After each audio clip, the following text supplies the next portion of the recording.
Everyone, আসসালামু আলাইকুম। নতুন আরেকটি ভিডিও নিয়ে আজকে আমি হাজির হয়ে গিয়েছি। আজকে হচ্ছে আপনাদেরকে ডিম পুরে ভরা একটা বেগুন ভাজা দেখাবো আর কি, বেগুন ভাজার রেসিপি। তো বেগুন ভাজা কিন্তু আমরা সবাই খুব বেশি খেতে পছন্দ করি।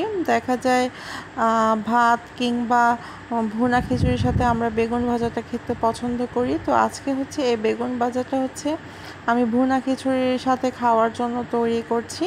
তো ফার্স্টে আমি একটা গোল বেগুন ধুয়ে পরিষ্কার করে নিয়েছি, দেন হচ্ছে এটাকে আমি গোল গোল করে কেটে নিয়েছি। আর গোল গোল করে আই হোপ সবাই কেটে নিতে পারেন, এটা দেখানোর কিছু নেই।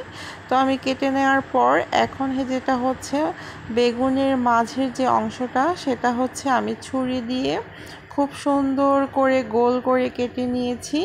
আর কাটাটা আমি কিভাবে কাটছি সেটা একটু আপনারা দেখেই বুঝে নিতে পারছেন অবশ্যই। তো এই যে এভাবে কেটে নিতে হবে। ছুরি দিয়ে যদি কাটতে না পারেন তাহলে দেখা যায় যে কোনো স্টিলের গ্লাস বা কুকি কাটার থাকলে সেটা দিয়েও কিন্তু আপনি কেটে নিতে পারেন। তো বেগুনটা যেহেতু একদম গোল ছিল না, একটু লম্বাটে শেপের ছিল, সেজন্য কিন্তু আমার এই যে বেগুনগুলো আমি যখন কাটছিলাম তখন একটু লম্বাটে শেপের হয়ে যাচ্ছিল। তো যাই হোক, এটা কোনো ব্যাপার না। তো এই বেগুন ভাজাটা এভাবে আমি তৈরি করব আজকে নতুন, বা আজকে এই রেসিপিটা আমি ট্রাই করছি, খেতে কেমন লাগবে আশা করি ভালোই লাগবে। তো এভাবে হচ্ছে আমি সবগুলা বেগুন কেটে নিয়েছি। কেটে রাখার পর যে বেগুনের মাঝের যে অংশটা সেটাকে হচ্ছে আমি একদম চিকন চিকন করে এবং কুচি করে কেটে নেব। আমি কিভাবে কাটছি এটা আপনারা অবশ্যই দেখে বুঝে নিচ্ছেন। আর ছুরি দিয়ে যদি কাটতে না পারেন তাহলে চাইলে বটি দিয়েও কেটে নিতে পারেন। আমি নিজেও ছুরি দিয়ে তেমন একটা কমফোর্টেবল না, তবে আপনাদের সাথে যেহেতু ভিডিওটা শেয়ার করছি সেজন্যই হচ্ছে আমি ছুরি দিয়ে কেটে দেখাচ্ছি। আর বটি দিয়ে কাটতে আমার কাছে বেশি ভালো লাগে, আমি বটিতেই অনেক বেশি কমফোর্টেবল। তারপর ছুরি দিয়ে কাটতে পারি না তেমন না, তবে একটু সময় বেশি লাগে। যাই হোক, আপনাদের সাথে কথা বলতে বলতে আমি কিন্তু এগুলা বেগুনগুলো সব এরকম কুচি কুচি করে কেটে নিয়েছি। দেখতেই পাচ্ছেন, সব বলতে একটা কুচি করে কেটে নেওয়ার পর দেন আস্তে আস্তে সবগুলো আমি একদম কেটে নিলাম। তো এরপরে হচ্ছে বেগুনের যে সাইডের যে অংশটা সেটা আমি হলুদ, মরিচ এবং লবণ দিয়ে মেখে নিচ্ছি। এখানে মেখে এটাকে আমি একটা সাইডে রেখে দিব। এতে করে লবণ দিলে কিন্তু বেগুনটা একটু নরম হয়ে আসবে। আর বেগুন ভাজার জন্য তো আমরা এভাবেই যে মশলাগুলো দিই সেগুলো দিয়ে আজকে আমি হচ্ছে বেগুনটা ভেজে নেব।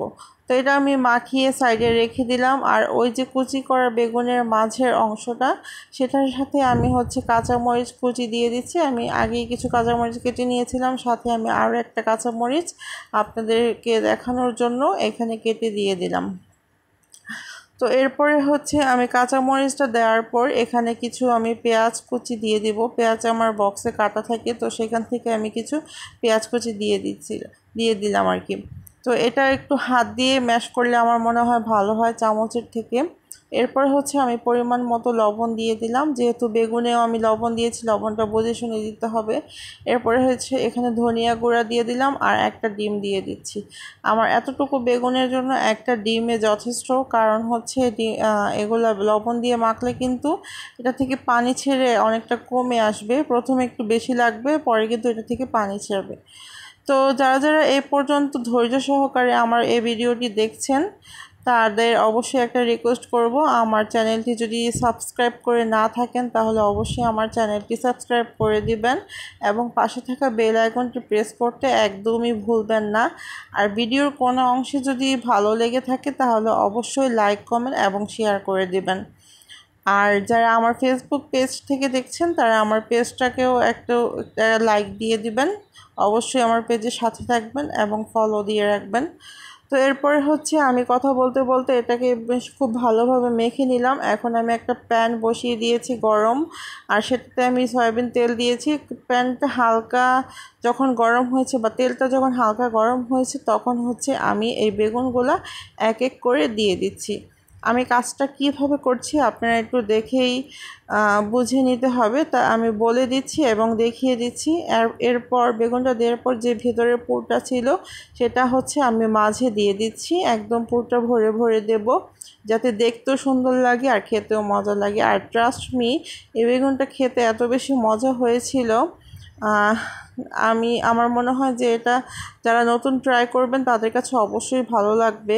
আর যদি আপনি ট্রাই করেন অবশ্যই কিন্তু আমার চ্যানেলে কমেন্ট করে জানাবেন যে ট্রাই করার পর কেমন লেগেছে খেতে। তো এই যে ডিমের যে লিকুইড অংশটা থাকে সেটা কিন্তু একটু বেরিয়ে আসছে, এতে ভয় পাওয়ার কিছু নেই। এটা দেখা যায় ডিমটা ভাজা ভাজা হয়ে গেলে ডিমটাও খাওয়া যায়।